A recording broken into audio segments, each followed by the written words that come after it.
북한군이 러시아 우크라이나 전쟁 격전지인 쿠르스크 지역에 집결하고 투입이 임박했다는 정황이 속속 나오고 있습니다.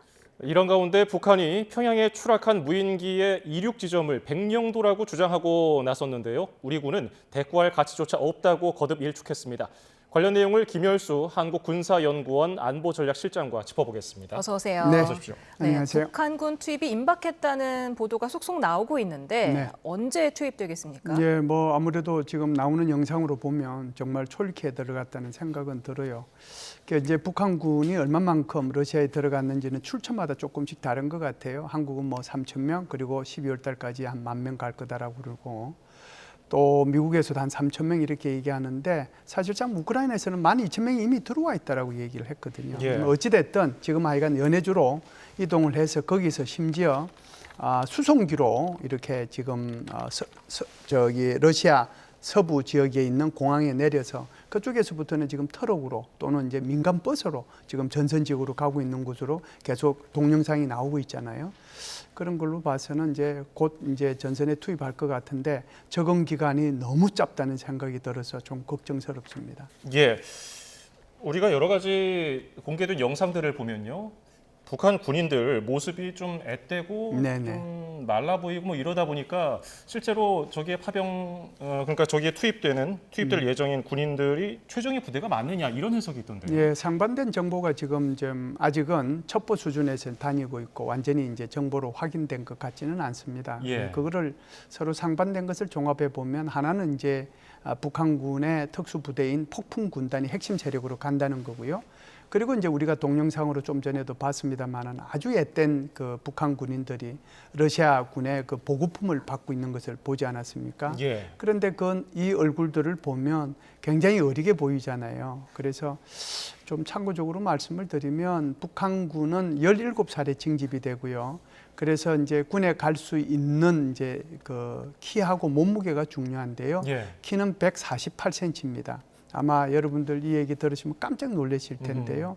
그리고 몸무게는 43kg이니까 아마 우리 중고등학생들은 이해를 못할 거고, 우리 여성분들, 우리 여성 앵커님 포함해가지고 여성분들은 이 몸무게가 어느 정도 된다는 걸 아마 감은 잡으실 거예요. 요즘 초등학생도 그거보단 크죠. 그렇죠. 그 정도로 왜소해도 군에 갈 수 있다는 거거든요. 그래서 지금 저 북한 군의 그 얼굴들을 보면은 굉장히 앳된 모습이고 예. 연약해 보인다는 그런 생각은 들어요. 그래서 아직은 상반된 정보이긴 하지만 뭐 조만간에 아마 첩보가 정보로 생산되지 않겠는가 이렇게 봅니다. 네, 그렇다 보니까 일부에서는 김정은이 선발대로 전투력이 약한 총알바지 병력을 보내서 이렇게 좀 파악한 다음에 그 이후에 좀 숙련된 군인을 보내는 거 아니야? 이런 분석도 나오더라고요. 예, 뭐 월스트리트 저널에서 어떤 군사 전문가가 그런 얘기를 한 것 같은데요. 뭐 그것은 정말 월스트리트 저널에서 나온 내용 대부분을 저는 뭐 동의를 합니다만, 적어도 이 부분은 제가 동의할 수 없는 부분이라고 생각을 해요. 왜 그러냐면 어떤 부대든지 간에 이제 우리 지금 일반적으로 대한민국 군대에 있는 그 군들도 무슨 일을 하게 되면 항상 그 병장이나 하사나 뭐 상병이나 이런 사람들이 먼저 하고, 그걸 이등병이나 일병이 보고 따라하고 그러면서 이제 배우고 계급이 올라가고 하는 거거든요. 그런데 저렇게 앳되고 아무 전투 경험도 없고 훈련도 받지 않은 병력들을 먼저 보내면 총알바지밖에 더 되겠어요. 왜 그렇게 하겠습니까? 그래서 제가 볼 때는 그것은 조금 잘못된 분석이고, 오히려 굉장히 노련하고 숙련된 병력을 먼저 보내서 탐색을 하고 그 뒤에 이제 소진이 되면 계속해서 그 후속으로 그런 병력들이 들어갈 수도 있겠구나, 그런 생각은 합니다. 예, 그런가 하면은 김정은 위원장의 측근으로 지금 해석이 되고 있는 김영복 조선인민군 총참모부 부총참모장이 러시아에 들어갔다고 하는데 어떤 인물입니까? 이 사람은 2016년도에 그 지금 폭풍군단의 군단장을 한 사람이고요. 예. 그리고 이제 2017년도 1월 달에는 특수작전군 군사령관을 한 사람입니다. 그래서 특수작전군 그러면은 이게 무슨 말인지 이제 금방 이해를 못 하실 수도 있는데, 우리는 이제 육군, 해군, 공군만 있잖아요. 이걸 예. 군종이라고 얘기를 해요. 좀 전문용어로. 그런데 육군, 해군, 공군 북한은 전략군 그리고 특수작전군으로 나눠요. 예. 그래서 이 특수작전군이 2017년도 1월 1일부로 창설이 됐는데 바로 이 사람이 특수작전군의 사령관을 한 사람이죠. 예. 그리고 나서 이제 2018년도 1월 달에 소위 말하는 북한의 노동당 제8차 대회를 통해 가지고 이 사람은 노동당 중앙위원회 위원으로 이제 선출이 됐고요. 예. 그리고 이제 2024년도 올해 이렇게 보면 총참모부의 부총참모장으로 돼서 계속해서 이제 김정은을 수행을 했는데 올해만 하더라도 횟수는 뭐 조금씩 차이는 있습니다만 7번에서 9번 정도 김정은을 수행한 것으로 봐서 뭐 척근에 속한다 이렇게 볼 수는 있죠. 우리나라 계급으로 따지면 어느 정도 됩니까? 예, 저 사람이 이제 상장이라고 그러거든요. 이제 계급을 부를 때 조금씩 달라요. 예. 우리나라는 이제 장군을 부를 때 준장, 소장, 중장, 대장 이렇게 부르잖아요. 예. 북한은 그렇게 부르지 않고 별 하나를 소장, 별 2개를 중장, 별 3개를 상장, 별 4개를 대장이라고 그래요. 그래서 이제 저 사람은 상장이니까 별 3개로서 우리나라로 보면 중장에 해당되는 계급을 가진 사람입니다. 네, 이 사람이 지금 그 폭풍군단 11군단의 군단장을 지냈던 사람이더라고요. 그렇죠. 가서는 어떤 역할을 하게 되겠습니까? 제가 볼 때는 크게 2가지 역할을 할 거라고 생각을 합니다. 그러니까 결국은 이번에 가는 이제 총인은 10,000명 넘는 인원들이 단일 대우를 구성을 해서 사단장, 그다음에 뭐 여단장, 대대장, 중대장 이렇게 해서 일괄적으로 쭉 이렇게 정렬이 돼 가지고 자기네들의 최고 사령관으로부터 이렇게 저 밑에 부대원들까지 이렇게 지휘를 받느냐 그렇지 않느냐라고 하는 것이 이제 제일 클 텐데요. 예. 그렇게 만일 지휘를 받는다라고 하면 러시아 북한군 총사령관 역할을 하게 될 거고요. 아하. 또 하나는 저 사람이 러시아 군의 국방부와 파트너로서의 어떤 협조 관계 그런 임무를 수행할 가능성이 있다라고 보고요. 한 가지 더 붙인다라고 하면 저 사람이 금방 귀국하지 않고 오랫동안 저기에 머문다라고 하면 제가 말씀드렸던 그런 총사령관의 역할과 파트너의 역할에 더해서 지금 10,000명 뭐 넘나들듯이 가는 이것은 1차 파병에 불과한 것이고 2차 파병과 3차 파병의 가능성도 열려 있다 이렇게 볼 수가 있죠. 예, 그 10,000명 정도라는 그 수준을 계속해서 유지하는 겁니까? 아니면은 계속해서 누적해서 더 많은 인원이 투입되는 겁니까? 우리가 이제 베트남 전에 파병을 할 때 맨 처음에 이제 비둘기 부대에 갔다가 그다음에 백마 부대, 뭐 청룡 부대 그리고 저기 명호 부대 이렇게 가잖아요. 예. 전투 사단만 3개 사단이 갔거든요. 처음에 갈 때는 이제 비둘기 부대 보내고 태권도 부대 보내고 보냈지만 나중에는 이제 점점 더 많아졌단 말이죠. 그런 것처럼 북한도 그 가능성을 배제할 수는 없어요. 그래서 지금 간 그 부대는 계속해서 이제 새로운 자원으로 희생이 생기면 거기에 따라서 이제 보충이 될 거고요. 그거 외에 또 하나의 큰 부대가 또 하나 갈 수 있고 또 하나의 큰 부대가 또 갈 수 있거든요. 그것은 지금 이제 북한군이 러시아에 파병된 북한군이 어떠한 임무를 수행하고 어떤 역할을 하고 어떤 희생을 치르는가에 따라서 아마 달라질 것이다 이렇게 봅니다. 네, 지금 뭐 북한군은 파병된 북한 병사들은 이제 목숨을 걸고 가는 것이지 네네. 않겠습니까? 그런데 우크라이나 군 당국이 러시아군을 감청을 했더니 네. 북한군에 대해서 조금 불만이 있어 보인다 네. 이렇게 분석을 했던데 왜 그런 걸까요? 뭐 여러 가지가 이제 아마 있긴 있을 겁니다. 가장 큰 것은 지금은 이제 이 러시아군한테 전방에 배치되어 있는 러시아군한테 이제 지시가 내려온 게 뭐냐면 우선 장비와 무기를 북한군 대대한테 주라, 북한군한테 주라는 거죠. 그러니까 러시아군의 입장에서 보면 나도 지금 병기도 모자라고 장비도 모자라고 탄약도 없는데 이걸 지금 저기 와 있는 북한군한테 주라는 말이냐. 전제 심지어 그걸 중국인이라고 이제 표현도 하고 그래요. 그런 불만이 하나 있고요. 또 하나의 불만은 이런 게 있습니다. 지금 북한군 30명당 통역하는 사람, 러시아 사람 1명, 그리고 러시아군 3명을 붙여라 이렇게 얘기를 하는 거거든요. 그러니까 이제 러시아에서도 이렇게 얘기하는 거죠. 우리도 병력이 부족한데 왜 북한군 오면은 걔들은 걔들대로 작전하면 되지. 우리가 거기 통역관도 붙여주고 거기에 왜 우리 러시아군도 3명씩 가야 되느냐. 그런 데 대한 불만이 자기네들끼리 하고 있는 것을 아마 우크라이나 군에서 감청을 해서 그것을 아마 보도를 한 것 같습니다. 그 3명을 붙이는 이유가 뭡니까? 탈북을 막기 위해서 감시하려는 의도가 있는 걸까요? 그거는 아니고요. 아마 탈북하려는 것은 처형조가 아마 북한에서는 따로 갈 겁니다. 처형조요. 그러니까 처형조요? 네, 처형조. 탈북하지 못하도록 어허. 처형하는 거요. 그건 이제 따로 갈 것으로 저는 생각을 하고요. 기본적으로 이런 겁니다. 30명이라고 하는 것은 뭐 어떻게 보면은 소대 단위라고 볼 수 있는데 예. 그 소대 단위가 움직이려고 하면 결국은 이제 누군가가 이제 통역을 해줘야 되잖아요. 그래서 이제 통역관이 필요한 거고 이 30명이 이게 지금 러시아나 우크라이나의 지형에 익숙하지도 않고 한 번도 연합훈련 해본 적도 없고 바깥에 나와본 적도 없고 그리고 산악에서는 익숙하지만 저기는 온통 평야지대거든요. 예. 참호에서 싸우는 거예요. 제1차 세계대전 때의 전쟁하고 비슷한 상황이 벌어지고 있는 겁니다. 이거 몰라요. 그러면은 그걸 이제 이 러시아의 그 각 30명당 있는 3명이 이제 가르쳐 주는 거죠. 그러다 보면은 서로가 이제 막 불편한 일들이 굉장히 많이 생길 수도 있겠다 이런 생각이 들어요. 처형조라 함은 탈북을 하려는 조짐이 보이면 바로 즉시 사살하는 겁니까? 아마 그런 명령을 받고 그 처형조가 아마 활동을 하게 될 겁니다. 예. 그러면은 저 전장에 투입되는 북한군들이 어떤 역할을 할 것인가? 뭐 러시아 무인기 교육을 받았다는 얘기도 있고요. 네네. 뭐 소총수로서 침투조로 들어갈 것인가? 네. 어떻게 전망하십니까? 기본적으로 이제 특수부대가 해야 되는 이제 임무가 있거든요. 예. 그 이제 대한민국의 우리 특수전 사령부도 이제 똑같은 임무를 수행한다고 보면 되는데 기본적으로 요인 납치, 그다음에 요인 암살, 그다음에 그 후방 교란, 그리고 적 주의소 파괴, 그리고 이제 이 보급소라고 할까요? 그런 거 전부 다 파괴하고 하는 그런 역할을 하는 거거든요. 예.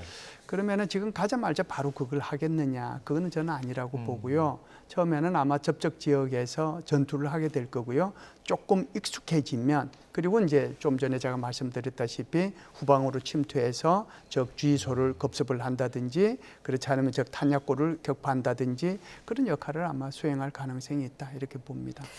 우리는 근데 북한 병력의 탈북을 좀 유도해서 한국으로 송환하려는 이런 의도도 있는데 네. 탈북 가능성은 얼마나 보십니까? 아까 탈북 처형조도 말씀하셨지만. 네, 탈북 가능성은 뭐 굉장히 있다라고 봐야죠. 특히 이제 탈북 가능성이 어떤 경우에 더 많이 생기느냐 그냥 한번 생각해 보면요.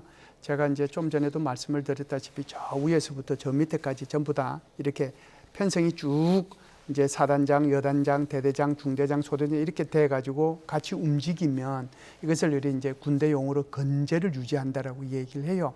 그러면은 이제 이게 이제 탈북의 소지가 덜 발생하는데 그렇지 않고 만일에 우리 북한군 병사들을 러시아 군 부대에 분산 배치해서 배속을 줘버리면 이때는 이제 문제가 생기는 거거든요. 그래서 제가 볼 때는 지금 우리 북한군 병사들을 전부 다 러시아 군 복장으로 바꿔 입혔잖아요. 예. 이 말의 의미는 건재를 유지하기보다는 오히려 러시아 군에 배속돼 가지고 이렇게 내보내지 않겠느냐. 그러면은 러시아 군에 배속이 되면 러시아 군의 입장에서 보면은 북한군 병사들을 제일 앞장에 세울 가능성이 굉장히 높겠죠. 그렇게 되면 희생이 더 많이 따를 겁니다. 그렇다라고 하면 아마 심리전이 좀 통하고 오히려 뭐 전단지가 이제 떨어지고 나면은 그 전단지를 가지고 뭐 우크라이나에 투항을 하면 훨씬 더 행복한 삶이 기다리고 자유가 주어지고 빵도 주어지고 아마 그런 게 되지 않겠느냐. 그렇다라고 하면 탈북의 탈영의 가능성 그것은 굉장히 있다 이렇게 보죠. 예. 우리 대표단이 이제 나토에서 브리핑을 할 예정인데 이와 네. 또 별도로 국정원에서는 참관단을 보내서 네. 뭐 대북 심리 분석 전문가를 포함시켜서 포로를 신문하는 역할을 한다고 그러는데 이건 뭡니까? 그건 조금 좀 많이 나간 것 같고요. 예. 일단 이제 지금 국정원 제1차장을 중심으로 해서 국방부 정보부장 그리고 이제 외교관 해가지고 지금 나토에 갔거든요. 아마 오늘 중으로 이제 회의 오늘 내일 이제 이렇게 회의하겠죠. 같이 회의를 할 텐데 기본적으로 국정원 차장이 간 것은 1차장이 간 것은 기본적으로 북한군의 파병과 관련된 사실 여부. 어떤 경로를 통해서 얼마만큼 많이 갔고 그들이 어떤 훈련을 했고 그들이 어떤 식으로 지금 서부 지역으로 가고 있다라고 하는 그게 초점이에요. 그것이 초점이고 그리고 이제 나토는 어떻게 생각하는지 거기에 대한 의견을 공유할 거고요. 그리고 나면은 이제 어떻게 이제 협조할 것인가라고 얘기를 하게 될 텐데 기본적으로 이제 나토는 나토 군들끼리 바이세스라고 하는 그 체계가 있어요. 예. 이제 이게 전문 용어긴 한데 바이세스라고 하는 것은 전장 정보 수집 및 활용 체계를 바이세스 체계라고 합니다. 이것은 나토 회원국 32개 국가가 가지고 있는 거거든요. 우리 대통령께서 지난번에 그 나토 사무총장하고 전화 통할 때 우리도 이 바이세스 이걸 좀 해서 어떻게 돌아가는지 정보도 좀 우리도 알고 그리고 활용도 해야 되지 않겠느냐라고 했을 때 긍정적으로 검토한다고 그랬는데 아마 이 부분도 좀 협조할 가능성이 있겠다는 생각이 들고요. 예. 마지막으로 이제 한 말씀 더 드리면 모니터링 단을 이제 구성을 할 거거든요. 우리가 지금 하마스하고 이스라엘하고 전쟁을 하고 있는데 이스라엘에 우리 모니터링 단 갔을 것 같아요? 안 갔을 것 같아요? 당연히 가겠죠. 왜 그러냐 하면 이건 기본이에요. 왜 하마스가 사용하는 무기나 장비 여기에 대해서 우리가 거기를 통해 가지고 획득을 하거나 그 장비의 특성이 뭔지 알아야 되잖아요. 이것은 대체하고 있는 국가가 반드시 해야 될 일입니다. 그리고 지금 현재는 모니터링 단이 폴란드에 가 있어요. 그런데 이제는 이제 북한군이 직접적으로 러시아로 가니까 이제는 본격적으로 우리가 우크라이나 가서 모니터링 단이 가야 되죠. 그 모니터링 단에는 크게 보면은 세 가지 요원들이 가게 될 겁니다. 첫 번째는 북한군의 장비, 무기 체계, 전술 이런 것들에 대해서 정보를 수집하는 정보 수집 및 분석 요원이 가게 될 거고요. 두 번째는 심리전 요원이 가게 될 겁니다. 그 심리전 요원은 지금 말씀하신 것처럼 북한군의 그 어떤 타령 문제나 또는 북한군의 심리전을 통해 가지고 북한군이 이 우크라이나에 항복할 수 있도록 하는 그런 이제 요원들이 가게 될 거고요. 세 번째는 아무래도 통역 요원이 필요하겠죠. 그래서 이 요원들이 부대가 아닙니다. 이것은 부대가 아니고 모니터링 요원이라고 해서 아주 소수의 인원들이 가서 그런 역할을 하게 될 거라고 생각을 합니다. 그런가 하면 이제 남한 무인기가 평양에 침투했다고 주장한 북한이 백령도에서 이륙한 비행 경로를 공개를 하면서 이게 한국군의 도발임이 확인됐다 이렇게 주장을 했거든요. 근데 이제 만약에 진짜 그들의 주장대로 백령도에서 이륙한 게 맞다 하더라도 이게 한국군이 보냈다는 증거는 없지 않습니까? 네, 우선 뭐 거기에 대해서는 대꾸할 가치가 없다는 그 합참 대변인의 말을 그대로 말씀을 드리고 싶고요. 우선 이제 지금 백령도에서 떴다 안 떴다 그거 이전에 저는 오히려 북한이 이걸 자작극으로 지금 만들어가고 있다라고 저는 생각을 해요. 왜 그러냐면 2023년도 7월 27일 날 정전협정 70주년 그거 할 때 북한에서는 무인기 2대를 평양 상공에 띄운 것을 영상으로 그걸 공개를 했거든요. 하나는 글로벌 호크, 미국이 가지고 있는 무인기 글로벌 호크하고 똑같은 거고 하나는 리프라고 하는 무인기하고 똑같은 것을 띄웠어요. 제가 그 영상을 보면서 글로벌 호크가 왜 평양 상공을 날고 있지? 리프가 왜 평양 상공을 날고 있지? 그 생각을 했어요. 그게 뭐예요? 복제품입니다. 그러니까 그 정도의 복제품은 전 가지고 있다고 생각을 하고요. 그런 면에서 보면은 저런 형상의 복제품은 북한이 충분히 만들어서 이번에 지금 말씀드렸다시피 결국은 이제 러시아의 북한군 파병이 이게 국내뿐만 아니라 전 세계적으로 굉장히 이슈가 됐고 있지 않습니까? 이것을 덮기 위한 수단으로 이 무인기를 지금 자작극을 하고 있다라고 보고요. 두 번째는 지금 말씀하신 것처럼 만일 백령도에서 가게 되면 지금 현재 우리 한국군이 가지고 있는 무인기가 지금 시속은 140km, 40km고 최대 비행 시간은 4시간이거든요. 이거 이제 대충 해보면 한 560km 오고는 갈 수 있어요. 그런데 지금 저기에 우리 한국군이 가지고 있는 무인기에는 달 수 있는 것이 이거는 정찰용이거든요. 요게 정찰용은 수백 그램밖에 안 됩니다. 그런데 전단통은 어때요? 수킬로그램이 이걸 달고 움직일 수가 없는 거예요. 그러니까 여기에 대해서 지금 북한이 조금 오버해서 얘기를 하고 있다. 저는 그렇게 생각합니다. 합동참모본부는 만약에 북한 무인기가 우리 지역에 넘어오면은 응분의 조치에 나서겠다고 경고했는데 뭐 방어하는 시스템이라든지 그리고 만약에 어떤 응분의 조치를 할 것인지 전망을 하신다면요? 네, 우리는 지금 이제 2014년도에 북한이 파주 지역하고 저쪽에 이제 그 인제 지역 이런 데서 2014년, 2017년 무인기가 여러 대 이제 추락한 거를 갖다가 우리가 회수해 가지고 그것을 다 이제 발표를 했잖아요. 그 무인기 이후에 이제 한국군에서는 국지 레이더 시스템이라는 거 도입을 했습니다. 그것은 국지 방공 레이더 시스템인데 바로 이제 무인기 같은 그런 것들을 이제 잡아내는 그런 이제 시스템이죠. 그게 이제 우선 있어서 그걸 통해서 할 수 있다는 거고요. 2022년도 12월 달에 북한이 무인기를 날려 보냈을 때도 그때도 이 그 방공 시스템에 의해 가지고 그것을 찾아내 가지고 전파를 했거든요. 예. 두 번째는 우리가 가지고 있는 무인기를 격파할 수 있는 수단은 굉장히 많이 있습니다. 예를 들어서 이제 뭐 헬기도 있고 비호 복합 뭐 그것도 있는데 발칸포도 있고 20mm, 30mm짜리 다 있지만 문제는 무인기를 이걸 떨어뜨리느냐 안 떨어뜨리냐의 문제예요. 떨어뜨릴 수 없느냐의 문제가 아니에요. 할 수는 있는데 할 수는 있는데 예. 그걸 떨어뜨리면 이게 소총은 한 방씩 나가죠. 예. 그런데 이게 제가 말씀드렸던 비호 복합이라든지 헬기에서 쏘는 게 두두두두두 이렇게 나가요. 발칸부도 두두두두 이렇게 나가면 한 번에 30발, 40발이 다 나가요. 그럼 맞기는 한 발 맞고 나머지는 전부 다 어디로 떨어져요? 민가로 떨어져요. 예. 그게 우리 국민들 피해로 다시 오거든요. 그러니까 빈대 잡는다고 초가상간을 태울 거냐 저것이 그냥 거기에 대한 고민이 계속 있는 거죠. 정부로 봐서는. 그 말씀을 하나 드리고요. 이제는 이제 하나가 더 새로 생겼는데 그게 바로 그 레이저 무기예요. 레이저 무기가 이게 한 20kW만 쏘면 3km 있는 거 다 잡아내거든요. 그럼 이게 이제 이름까지도 붙였어요. 청광이라고. 올해 후반기부터 전방에 배치하기 시작을 합니다. 예. 그래서 완전히 지금 배치된 건 아니고요. 수단들은 많다는 건 말씀을 드리는데 예를 들어서 제가 한번 해볼게요.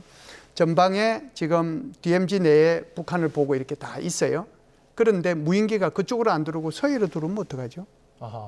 그래서 여러 가지 아무리 그러니까 열 경찰이 한 도둑 못 잡는다는 거 그런 것들도 같이 유념을 하면서 제가 볼 때는 김여정의 담화로 봐서 그렇게 멀지 않은 시간 내에 북한이 분명히 드론 도발을 할 겁니다. 경각심을 가지고 지켜보고 해야 될 것 같습니다. 우리가 계속해서 그들의 일방적인 주장일 뿐 우리는 확인해 줄 수 없다. 대꾸할 가치도 없다. 이렇게 무시하는 게 굉장히 당황스러운 것 같습니다. 김여정이 굉장히 신경질적인 반응을 하면서 너네도 똑같은 상황에 처했을 때 어떻게 말하는지 꼭 한 번은 보고 싶다. 이런 식으로 신경질적으로 반응하더라고요. 네, 지금 이제 그 말씀이죠. 그러니까 제가 말씀드린 것처럼 한 번은 이제 보내겠다는 얘기잖아요. 그 쉽게 얘기하면 그런 건데 북한이 지금 공개한 거 보면 38개의 비행 계획을 공개를 했거든요. 예. 그런데 그거 보면 작년도 6월 달부터 올해 10월 8일 끝까지 공개를 했는데 사실상 드론 사령부가 창설된 것은 9월 1일이고요. 그러니까 그 이전 것부터 있었다는 거고 두 번째는 이게 더 결정적이라고 볼 수 있는데 최악의 경우에는 그게 떨어질 수도 있다고 생각하지 않겠어요? 예. 그런데 그 전에 기록을 하나도 안 주고 그냥 보냈겠어요?